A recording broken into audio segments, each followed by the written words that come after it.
আসসালামু আলাইকুম। আল্লাহর কাছে কি ধৈর্য চাচ্ছেন? ধৈর্য কেন চাচ্ছেন? ধৈর্য চাইলে তো ধৈর্য ধারণ করতে হয়। তার মানে আল্লাহ আপনাকে এমন সিচুয়েশনগুলোতে ফেলবে যেখানে আপনার ধৈর্যের প্রয়োজন হবে। তো আমার মনে হয় যে আল্লাহর কাছে ধৈর্য চাওয়ার পরিবর্তে এটা চাওয়া উচিত যে আল্লাহ যাতে আপনার জীবনটা সহজ করে দেয়, অনেক বেশি সরল করে দেয়, যাতে আপনার ধৈর্যের প্রয়োজন না পড়ে।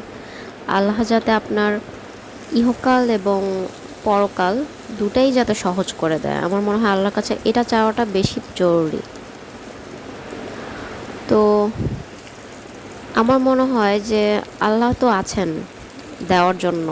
আপনি যা চান, যা খুশি, আল্লাহ কিন্তু আপনাকে দেওয়ার জন্য বসে রয়েছেন। অর্থাৎ যা কিছু আপনার জন্য কল্যাণকর সব কিছুই আল্লাহ আপনাকে দিবেন, এবং আপনার চাইবার দৃঢ়তার ওপরও নির্ভর করবে যে আল্লাহ আপনাকে কি দিবে না দিবে।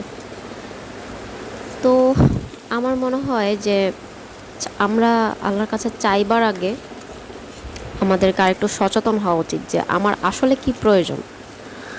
তা না হলে দেখা গিয়েছে যে আপনি চাইলেন, আল্লাহ দিলেন, এবং তারপরে আপনি রিগ্রেট করলেন যে আমার তো এইটা চাই না, অন্যটা দরকার ছিল। তো বিষয়টা এমনই আর কি, যে আমরা কি চাইছি, কেন চাইছি, সেটাও আমাদের একটু মূল্যায়ন করা প্রয়োজন।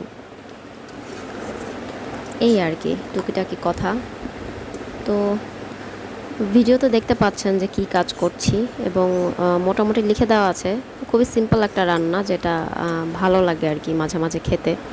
একঘেয়েমি রান্না বাড়া থেকে ভিন্ন কিছু। আশা করি দেখে বোঝা যাচ্ছে যে কি করছি, কিভাবে করছি। তো এই তো রান্নাও শেষ, শেষ পর্যায়ে কথাও শেষ।